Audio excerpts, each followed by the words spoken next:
तो यहाँ से हम कह सकते हैं कि जो हमारा एलिमेंट आयोटा है उसका जो ऑर्डर है 1। तो सीधी सी बात है कि ऑर्डर क्या होता है, वह छोटे से छोटा धनात्मक पूर्णांक होता है जिसकी पावर में यदि हम किसी एलिमेंट की पावर में चढ़ा देते हैं तो हमारे पास जो वैल्यू निकल के आती है वो आइडेंटिटी के बराबर आ जाती है। तो यहाँ से हम कह सकते हैं कि किसी ग्रुप की कोटि को हम किसी एलिमेंट की कोटि को हम यहाँ से दिखा सकते हैं। ये हमारी परिभाषा हो गई, ये हमसे डायरेक्ट एग्जाम पूछ जाती है, इसको याद रखना है। और इस पे जो ये e⁻m है इसको हम यूज़ करेंगे हमारे रिजल्ट्स के अंदर, ठीक है। तो इसमें आगे चलते हैं हम।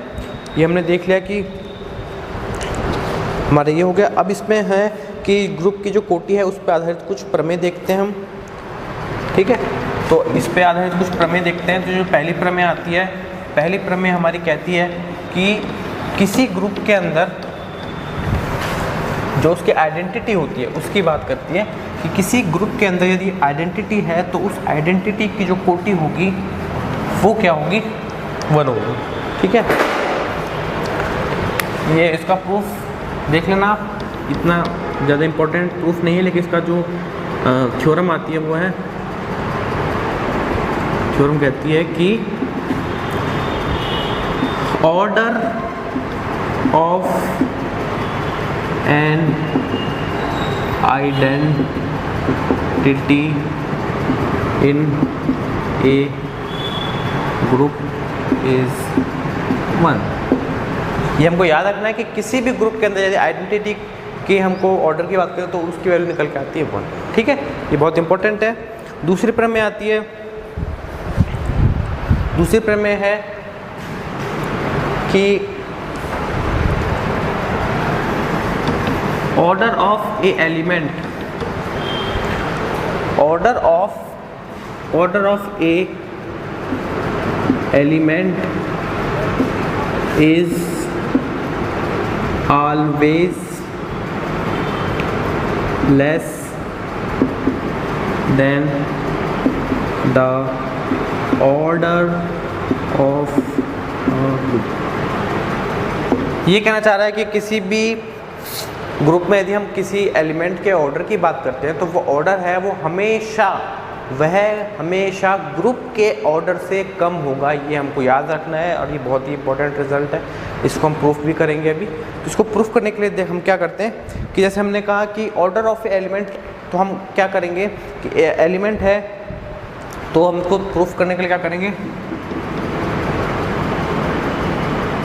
प्रूफ के लिए क्या करेंगे, हम मान लेते हैं जो एलिमेंट की बात कर रहे हैं, माना कि जो अवयव है ए अवयव है जो कि जी के अंदर है, ठीक है। और हमको ये कहा कि ऑर्डर ऑफ एलिमेंट, तो हमने ये भी मान लिया कि इसका जो ऑर्डर है, order of a is equal to m, ये हमने मान लिया। और इसी के साथ साथ हमने ये भी मान लिया कि ऑर्डर ऑफ जी ये हमारा n है।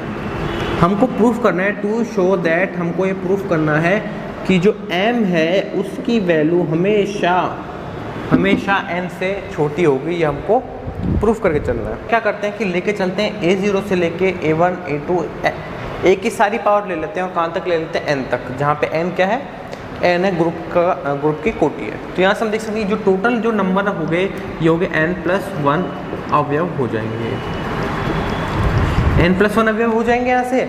और हम देख सकते हैं कि n+1 अवयव ये है, लेकिन जो ग्रुप में कितने अवयव हैं, n, ये सारे अवयव क्या हैं, n+1, मतलब ये n से ज़्यादा है और ये सारे ग्रुप में हैं। तो यदि ये सारे अवयव ग्रुप में भी हैं और उनकी वैल्यू n से भी ज़्यादा, तो यहाँ पे कुछ ऐसे अवयव होंगे जिनकी वैल्यू बराबर होगी।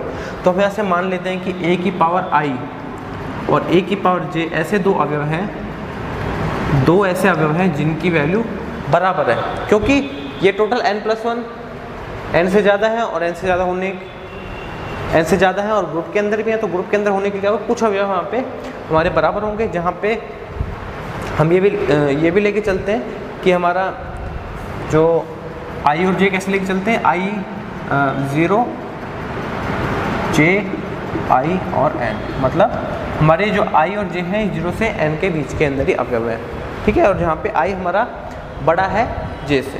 तो यहाँ से हम देखते हैं कि यदि हम दोनों साइड हम a की पावर -j अप्लाई कर देते हैं, तो हम क्या करेंगे, यहाँ पे यदि a की पावर -j अप्लाई करेंगे तो a की पावर i, a की पावर -j और यहाँ पे a की पावर j और a की पावर -j, ये मल्टीप्लाई करके आइडेंटिटी आ जाएगी। यहाँ से हमारे पास आ जाएगा a की power i minus J is equal to ई।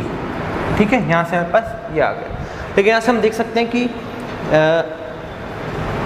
लेकिन हम यहाँ से देख सकते हैं कि order of a is equal to m हमको दिया हुआ है। Order of a is equal to m का मतलब है कि ए की पावर एम है वो हमारी वैल्यू ई है, ये हमको पता होना चाहिए। लेकिन यहाँ से हम देखते हैं कि ए की पावर आई माइनस जे जो हमको दिया हुआ है, ठीक है, ए की पावर आई माइनस जे वो भी हमारी वैल्यू ई आ रही है। ठीक है, तो ए की वैल्यू आई माइनस जे की वैल्यू भी ई आ रही है। तो यहाँ से हम देख सकते हैं कि लेकिन हमको ये पता है कि ए की पावर एम ई है और एम वह छोटे से छोटा पूर्णांक है जिसके लिए वैल्यू ई है, और ए की पावर आई माइनस जे की वैल्यू बी है। तो यहाँ से हम कह सकते हैं कि एम वह छोटे से छोटा पूर्णांक है, तो एम की जो वैल्यू है वो लेस देन होगी आई माइनस जे से, क्योंकि एम छोटे से छोटा धन पूर्णांक है जिसके लिए वैल्यू हमारी वैल्यू आई माइनस जे। और यहाँ से हम देख सकते हैं कि आई माइनस जे है और इसकी वैल्यू हमारी, क्योंकि आई और जे दोनों एन से छोटे हैं तो यहाँ से इनका डिफरेंस भी एन छोटा होगा, तो यहाँ से हमारे पास एक वैल्यू आ गई कि M is less than I minus J और इज लेस देन एन। यहाँ से हम क्या कह सकते हैं, यहाँ से हम कह सकते हैं कि M is less than equal to n. ठीक है, यहाँ से हमारे पास ये वैल्यू आ गई, ये यहाँ पे हम इसको लगा सकते हैं, ये हमारे पास ये वैल्यू आ जाएगी। तो यहाँ से हम कह सकते हैं कि एम की वैल्यू हमेशा एन से छोटी होगी। तो यहाँ से, और एम हमारा क्या है, ऑर्डर ऑफ ए, और एन है हमारा ऑर्डर ऑफ। तो हमने यहाँ पे प्रूफ कर दिया कि किसी भी एलिमेंट का जो ऑर्डर होगा वो हमेशा ग्रुप के एलिमेंट से छोटा होगा। ठीक है, ये हमने प्रूफ कर दिया है।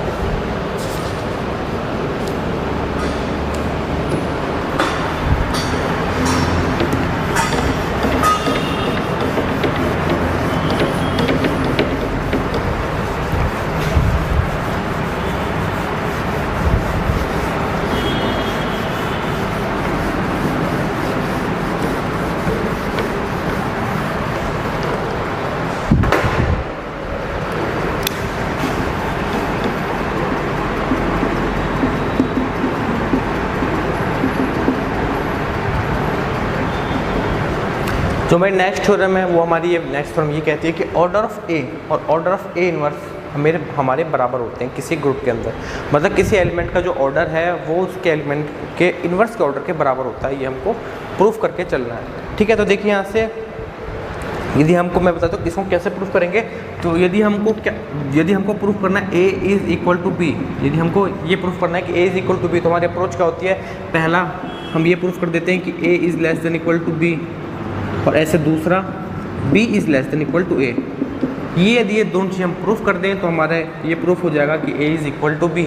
इसी प्रकार से हमको यहाँ पे दो चीज़ प्रूफ करनी है, order of a is equal to order of a inverse. तो यहाँ से हम क्या प्रूफ करेंगे कि order of a is less than equal to order of a inverse, और इसके साथ ये भी प्रूफ कर देंगे order of a inverse is less than equal to order of a। जैसे हम ये दोनों प्रूफ करेंगे तो हमारा ये प्रूफ हो जाएगा। तो हमको पहले क्या प्रूफ करना है, पहले हमको ये प्रूफ करना है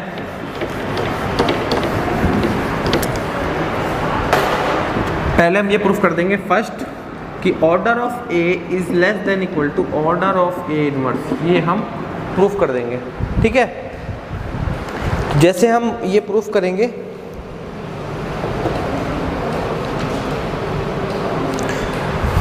तो ये प्रूफ करने के लिए देखिए हम क्या करेंगे, यहाँ से हम मान लेते हैं कि ऑर्डर ऑफ ए की वैल्यू m है और ऑर्डर ऑफ ए इनवर्स इसकी वैल्यू हमारी n है, ये हम मान लेते हैं। हमको क्या प्रूफ करना है कि m is less than equal to a।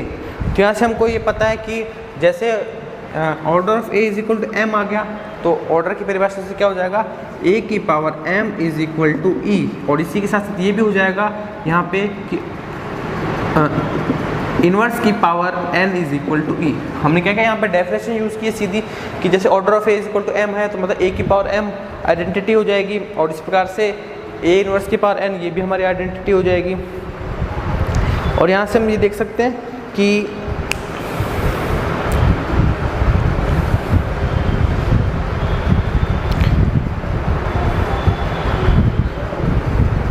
और हम क्या करेंगे कि यहाँ पे जैसे दोनों साइड जो ए की पावर m है, तो यहाँ पे हम क्या करेंगे, दोनों साइड इन्वर्स अप्लाई कर देंगे। जैसे हम इन्वर्स अप्लाई किएंगे यहाँ से e की पावर इन्वर्स, तो ये वैल्यू e आ जाएगी।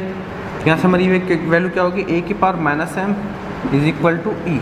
ठीक है, हमारे पास ये आ जाएगा। और यहाँ से हम देखते हैं तो ये हो गया हमारा a की power minus n is equal to E.